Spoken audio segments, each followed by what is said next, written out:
Hey everybody, it's Greg from Park Journey. Hope you're all doing well.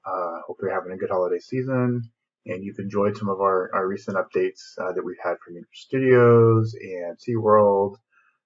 We had Kenneth's Wonderland, lots of different stuff going on, so make sure you check those out.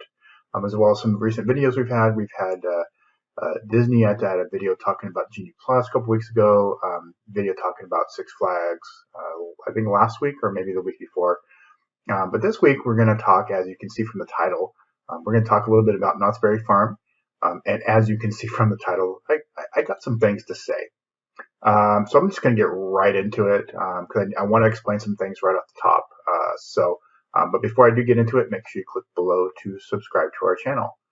As always, it is greatly appreciated. So, when you have a title of a video called "The Problem with Knott's Berry Farm," you might think that I'm just going to sit here and just rant and rave and, go off the rails on Knott's. And honestly, if I had made this video a year ago, I probably would have. I'll kind of get into why. But I kind of really hope that this is kind of taken, despite the title that hopefully gets you to click on this video. I really hope that somebody high up at Knott's or Cedar Fair kind of, takes this as it is intended, as somebody who loves Knott's Berry Farm, and can kind of see some bad things coming, so to speak.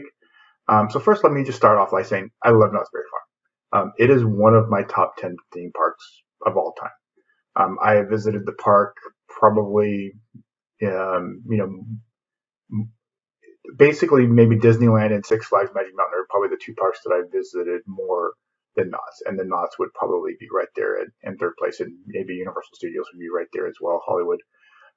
So I absolutely love Knott's. I love Ghost Town. I love, Knott's Scary Farm. Obviously, I've been going to Knott's Scary Farm every single year since like I think it was 96 or 97, except for one year we didn't go. I think it was 2011 or 2012, whatever year they had the glass maze. I forget what year it was. But multiple times a year, every year, absolutely love it. I went, in the 80s, a couple times as well. So it's just, one of those things that I love. Again, every year when growing up, we'd go to Knott's Berry Farm. Corkscrew was the first coaster I ever rode with that went upside down. Back in the day, I was scared as hell. I rode it, loved it. I just really love Knott's Berry Farm. But I kind of want to go over a little bit of our park journey history with Knott's Berry Farm as well. So when I started Park Journey almost 10 years ago, it'd be 10 years, just over 9 years ago. I had some connections with theme parks, namely Magic Mountain, Knott's, and Universal through a site that I used to write for. And so I kind of, I'll be honest, I use those connections to, kind of get in with, getting press releases and things like that. But it took a while for us to start getting invites for media things. But the very first media event that we ever got invited to was for the Komen at Knott's Berry Farm. And it was, I want to say, February or March of 2014. We were more than happy. We covered that event more than once. Absolutely loved it. It was very inspiring. I think I took my eldest 1 year, or maybe multiple years. Just really amazing, to hear the stories of these people. And, that's an event that doesn't happen at Knott's Berry Farm anymore.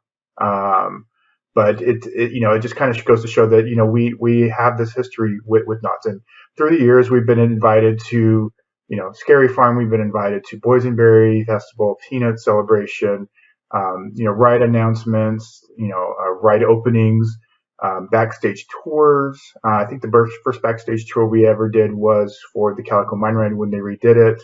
I want to say that was 2014 as well. So just, we've prided ourselves on having a really good relationship with the park for the past, 9+ years. And even again before I, started Park Journey. And sometime over the last 2 years, They've kind of changed their PR strategy, but I'm going to get into that kind of towards the end of the video. My thoughts on that. But again, I wanted to kind of point out that I absolutely love Knott's Berry Farm. I want to see it succeed, and I want to hopefully reiterate that I'm not going to just sit here and rant on Knott's Berry Farm for 10 or 15 minutes. I want this to be constructive, so to speak. And again, if I had done this a year ago when we got taken off of their list for different things, it probably wouldn't have been. It would have been just me yelling at Knott's Berry Farm, and I don't want to do that because again, I love it. So I've got kind of a list of things here I wanted to kind of talk about. So again, there's kind of our brief history with my personal brief history or my personal long-term history and our park journey history with Knott's. So one thing I will kind of start off with is one of the issues I see with Knott's Berry Farm, and something that's been talked about online for the last few years, something that a lot of people have touched on, is former Disneyland annual pass holders that no longer want to pay Disney prices have kind of infiltrated, for lack of a better word, Knott's Berry Farm. And that's not necessarily a good thing, because the way that they use Knott's Berry Farm is the same way that they used Disneyland back in the day, which is why you have all of these different policies and chaperone policies and things coming into play at Knott's Berry Farm, because people use it as a babysitter. In addition to that, the type of crowd that has kind of moved over to Knott's Berry Farm from Disneyland, it feels like they kind of have ownership of the park and the employees, just like they did when they were Disneyland APs, and they felt that they if they interacted with cast members or they interacted with people, they felt that like they were friends with these people, and they kind of involved in different aspects of their lives and their cast member lives, and that kind of thing is happening at Knott's Berry Farm. I've talked to countless either current or former employees that kind of feel that these people that come to the park a lot, they somehow feel like they know them now, and it kind of disrupts what they're supposed to be doing as their job. And so I think that's a big thing. You have these little groups that'll meet up, and they'll do their meets, and which I have no problem with, but when it starts interfering with park operations and regular guests, that's kind of when I have a problem. So I think that's a big thing there. And then, as I mentioned, it starts bringing in, when you're using it as a babysitter, you're having the chaperone policy in place, and then you're taking it out of place, and then you're modifying it every 60 days or 30 days or whatever it is. It's working, but then we're going to do this. Just kind of it makes it kind of hard to gauge what kind of what they're doing here, instead of just improving their security procedures to have better security checks or whatever it is, or have more security at the park. They keep doing this policy back and forth, and it just doesn't kind of make sense. But that's kind of the reason, is because of the type of crowd that has kind of taken over Knott's Berry Farm. And I'll be honest, we've had Knott's APs for 25 years now, straight years. We're not renewing next year just because we haven't had pleasant visits to the park. I think the last time my wife used her pass for daytime operations was in January of last year for the Peanut Celebration. We didn't go to Boysenberry Festival this year. We've never missed Boysenberry Festival. Even during COVID, we did the Taste of Boysenberry Festival. At the very early days of COVID, I drove down from my house, which is like 75 miles from Knott's, to get stuff from the berry market. They had it open, or you could do a curbside pickup for chicken. I did that. That's how much I love Knott's. That's how much I missed it at that time. So I think that really kind of plays into it for us. I only used it a couple of times when I was coming back from San Diego from visiting my sister. and then just running into the park during Scary Farm to do a quick, update. Without the Scary Farm pass, there's not really any reason for us to have a Knott's pass next year. We'll probably go a few days. Obviously, once Montezuma's reopens, I'm not anticipating we'll get invited to any kind of media stuff, but I do want to check it out. So I'm sure we'll just do a day at Knott's, and we'll do a night at Scary Farm this year, and maybe two. But it's the 50th, so we will do a couple of days, but that'll be it. It's just it feels weird to not be renewing that pass. I'll be honest with you. But honestly, there's just no reason for us to do it. We just aren't using them, and we're just not thrilled with the vibe, so to speak, around the park these days. So that's kind of the one thing. And as I mentioned, they're constantly changing the requirements of all of these things. I mean, we don't have kids, so chaperone policy doesn't affect us one bit. But it's just it's weird. Like if you remember the first couple of weekends of Not Scary Farm, when they had the chaperone policy in place, it was dead. There was like 5-minute wait for Origins on opening night at 11 o'clock at night. That never happens. And then they panicked and they're like, oh, well, we're only going to do the chaperone policy on these days. And then it still didn't bring people in. And then it's like, oh, we're only going to do chaperone policy, or we're going to do, if you bring 5 kids, you get it for free if you're a chaperone. Like, so it just kind of shows that the park was kind of panicking as far as crowds were concerned with relation to that chaperone policy. And that same thing seems to be happening now that, chaperone policy is only on Saturdays, during the Mary Farm. So, we'll see what happens with that. But that's really kind of one of the big things. And then kind of this is where it's going to get kind of touchy. I'll be honest with you. The big thing for me, being somebody who does a blog and is online and does all of these different things with different social media and things like that, Knott's used to be fun, like online. Like if you look back, I'll put some of the image back up, some of the stuff up here in screenshots. Like when they did the fun bun, we were doing photoshops and memes and having fun with the park, and they're responding to all these different things. And the fun bun was this huge thing, and Boysenberry Festival was just this amazing thing, and they were interacting with fans left and right on social media. And now it's like, oh, we're posting about the chaperone policy, but we better shut down the comments because all the comments are going to be negative. It's just they've kind of lost that fun aspect of social media and promotion of their park. And it just, to be honest, it doesn't make sense to me. Maybe it's an age thing. They're going for this influencer TikTok, generation now. And I got to be honest, I don't see how that helps the park.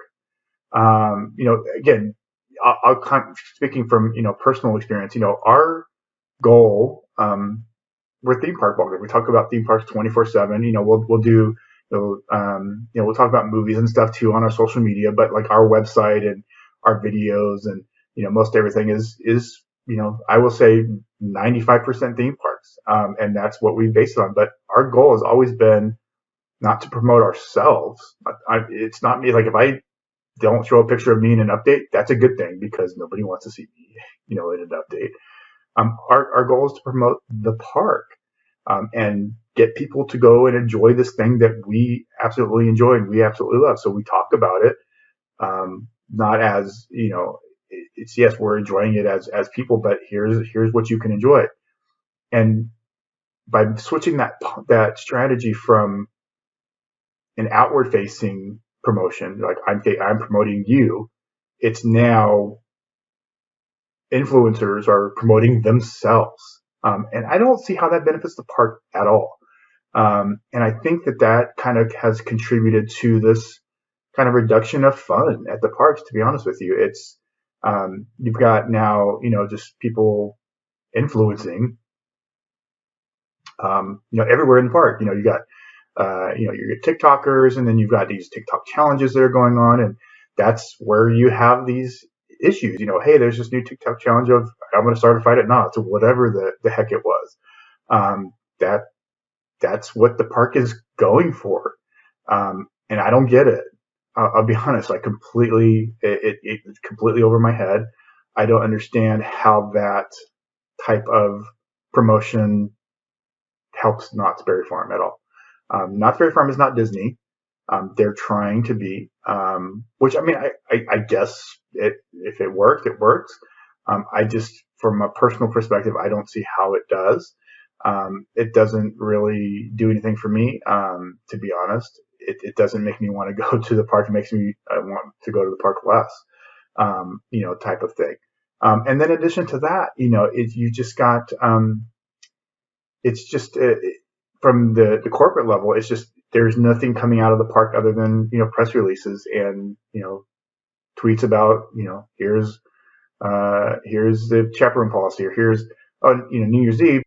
So it's just it seems like a lack of understanding, not only from about the history of the park. They still have Ghost Town alive. They're doing all these different things, but it's just if you remember 7-8 years ago, they're redoing Ghost Town and they're promoting all these different things, and it's about the history of the park. And when's the last time that you saw a post of Knott's Berry Farm? Like, hey, check out the Ghost Town Museum. Hey, check out this the nooks and crannies going through Ghost Town, the back alleys, and nothing. There's not there, and they're relying on people that don't understand the history of the park for the most part. There are some really good Knott's ambassadors, but if you look up the hashtag for Knott's ambassadors, it's very few and far between. And then they have these requirements of you have to have 20,000 followers. Like, I could get 20,000 followers right now. Like, I could go on and buy 20,000 followers and, hey, I can be a Knott's ambassador. But when you look at the engagement for these types of posts, they're minimal, which is kind of a sticking point with me. Again, I told you this was going to kind of go off the rails a little bit, kind of ranting on things that I've only ranted to friends for the last year, and to my wife. Yeah, I don't think that after this I'll ever get invited to anything at Knott's ever again. Oh well, not that I'm getting invited to anything now, but it's just again, it could be an age thing. I get it, but it just doesn't make sense to me. I don't. Again, just to reiterate, I don't see how it's helping the park. And for me personally, it's not helping me want to go to the park more at all. It's just making me want to go less. So I hope that, again, that's kind of a ranty thing, but,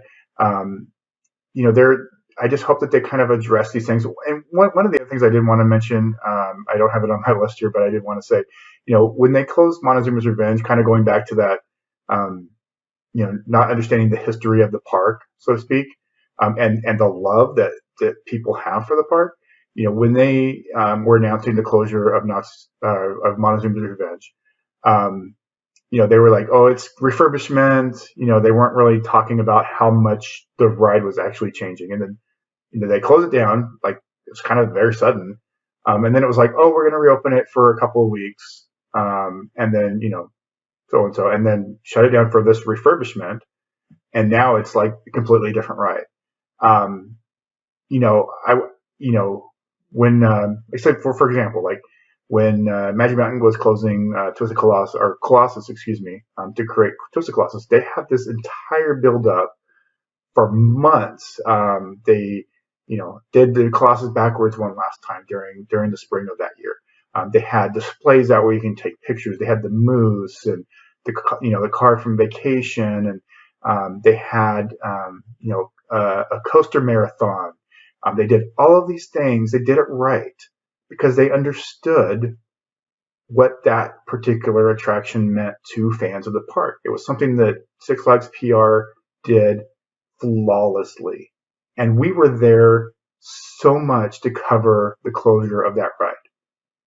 And then you flip it over to Knott's and it's like, it's closed, but it's just refurbishment. And then also all of a sudden the loop is gone and the launch go, which we all knew the launch was going anyway.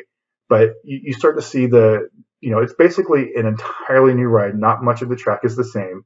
And they didn't understand, and I still don't think they do understand what that attraction meant to so many people, um, myself included. I mean, it was, I think one of my kids was their first loopy coaster. I want to say, is either Revolution or California Screaming. It's one of them, but it was a classic, and it was the last kind of that coaster in the United States, and not only not recognizing the history of the attraction for Knott's, but overall, it was a huge amount of opportunity missed, and it just kind of was another point in a list of things that I don't think that the park is recognizing right now, and embracing the history of this fantastic theme park. I hope that changes. I really do, because I want to see Knott succeed. I want to see Knott embrace um, the history of Knott's, and kind of bring that in, because that's what brings people back more than hey, we've got this influencer talking about some coffee drink or whatever it is. That doesn't do anything for me. It doesn't do anything for most people. But saying, hey, here's the history of this. We're going to send this thing off the right way. They did great with like the retro merchandise that they had during the 100th. Fantastic merchandise.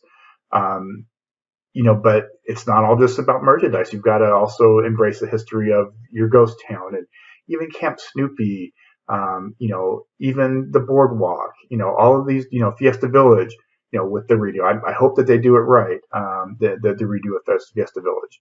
But it just seems like just one of those other things that's kind of lackey. And then they've made some other changes about the cashless. That doesn't bother me one bit, to be honest with you. I don't carry cash on me anyway. When I was driving my son to Canada when he was moving out there, we went through like the Oklahoma Turnpike, and like they didn't take cards at all, and I was like, I don't carry cash, so that doesn't bother me one bit. Some of the changes are not all negative. We were talking about today or yesterday, on our Twitter about the Ghost Rider refurb and how fantastic it was. I was talking with about theme parks about it, just how amazing that was, and I hope that the Monezuma Revenge redo is good. I hope that it's successful. I hope that it keeps the feeling of the original right. But at this point, I don't really know. And I hate to say that I'm not sure, but I'm really not. But we'll see. We'll see what happens. So anyway, thanks for letting me the rant a little bit. Thanks for letting. Hope you all enjoyed that a little bit, and kind of get a little bit of an idea of kind of what I think that needs to kind of change at Knott's. And I hope, and again, I hope that if anybody from Knott's sees this, that they kind of take it for what it is, not not a personal vendetta, not a personal issue that I have with anybody at the park. I don't. It's just as a lover of that park, I just want to see it thrive, and I just feel that some things are not hunky dory right now. So, all right, thanks for watching. I hope you enjoyed, and we'll talk to you soon.